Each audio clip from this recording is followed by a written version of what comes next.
அம்மாவின் கையளவு சோறு சேனல் நண்பர்கள் அனைவருக்கும் வணக்கம். பிரியாணிக்கு நான்வெஜ்ஜுக்குன்னு சொல்லி சூப்பரான பொடி ஒரு ரகசிய பொடி ரெடி பண்ணிடலாங்க. இது எனக்கு சொல்லி கொடுத்தது யாருன்னா, காயல்பட்டினத்தில் இருக்கக்கூடிய ஒரு மாஸ்டர் தான் சொன்னாங்க. அவர் முஸ்லீம்ஸ் தான். எங்களோட மாமியார் மாமனார் காயல்பட்டினத்தில் தான் இருக்கிறதுனால அங்கே உள்ள ரெசிபீஸ் நான் அவங்கள கேட்டு தான் தெரிஞ்சுக்கிறது. அந்த மாதிரி கேட்டப்போ அவங்க சொன்ன அதே சீக்ரெட் ரெசிபி தான் நான் இப்போவும் பண்ணிகிட்ருக்கிறேன். வீட்டில் பிரியாணினா கடையை விட சூப்பராக இருக்குமான்னு சொல்லி சாப்பிடுவாங்க. அதுக்கு இந்த பொடி நீங்களும் இதே மாதிரி ட்ரை பண்ணி பாருங்கள். எப்படி செய்யலான்னு பார்க்கலாம் வாங்க.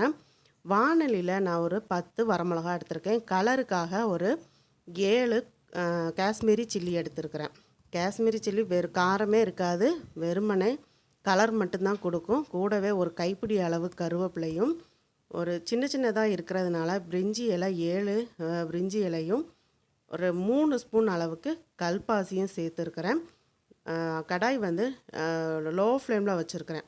சின்ன ஏலக்காயாக இருக்கிறதுனால 10 ஏலக்காய் எடுத்துருக்கிறேன்.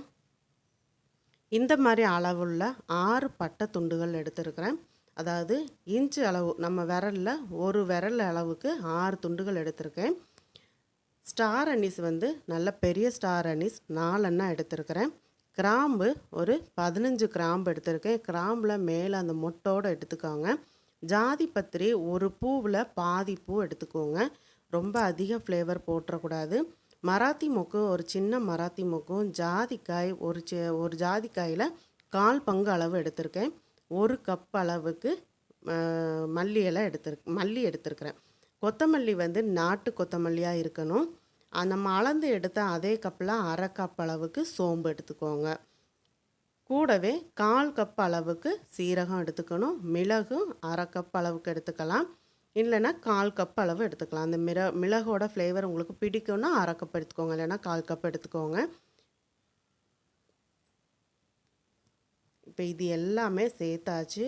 இதில் இன்னொரு சீக்ரெட்டான ஒரு சீரகம் இருக்குதுங்க. அது என்ன சீரகம் அப்படின்னா, சாய் ஜீரான்னு சொல்லிட்டு பிரியாணிக்குனே ஸ்பெஷலாக இந்த ஜீரகம் இருக்குது. பார்க்க சீரகம் மாதிரி தான் இருக்கும், ஆனால் சீரகத்தோட நிறம் கம்மியாக இருக்கும். நம்ம சீரகம் நிறம் கம்மியாக இருக்கும். இந்த சாய் ஜீரா நல்லா டார்க் வறுத்தா மாதிரி இருக்கும். இது தாங்க உண்மையிலேயே அவங்க யூஸ் பண்ணக்கூடிய அந்த நான்வெஜ்ஜுக்கெல்லாம் நல்ல ஒரு ஃப்ளேவரும் டேஸ்ட்டும் கொடுக்கக்கூடியது.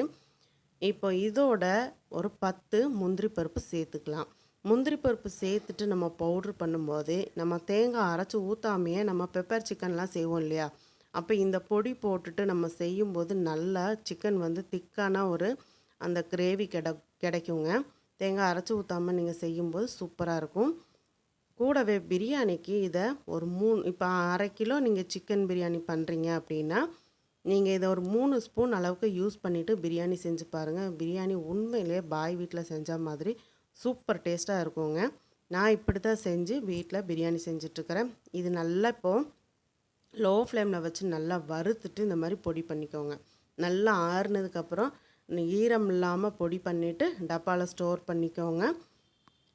நீங்கள் இன்னும் அம்மாவின் கையளவு சோறு சேனலை சப்ஸ்கிரைப் பண்ணலைன்னா சப்ஸ்கிரைப் பண்ணிக்கோங்க. சப்ஸ்கிரைப் பண்ணும்போது ஆளுங்கிற பெல் பட்டனோட சப்ஸ்கிரைப் பண்ணிக்கோங்க. வீடியோ பிடிச்சிருந்தா நண்பர்களுக்கு மறக்காமல் ஷேர் பண்ணுங்கள், லைக் பண்ணுங்கள். வீடியோ பற்றின கருத்துக்களை கமெண்ட் பாக்ஸில் சொல்ல மறக்காதீங்க. எப்போவுமே மிக்ஸி ஜாரில் பொடிகளை பொடி பண்ணிவிட்டு இந்த மாதிரி ஒரு 2 நிமிஷம் இப்படி ஆற வச்சுட்டு டப்பாவில் ஸ்டோர் பண்ணுங்கள். ரொம்ப நாளைக்கு வரும். மீண்டும் அடுத்த வீடியோவில் சந்திக்கிறேன். நன்றி, வணக்கம்.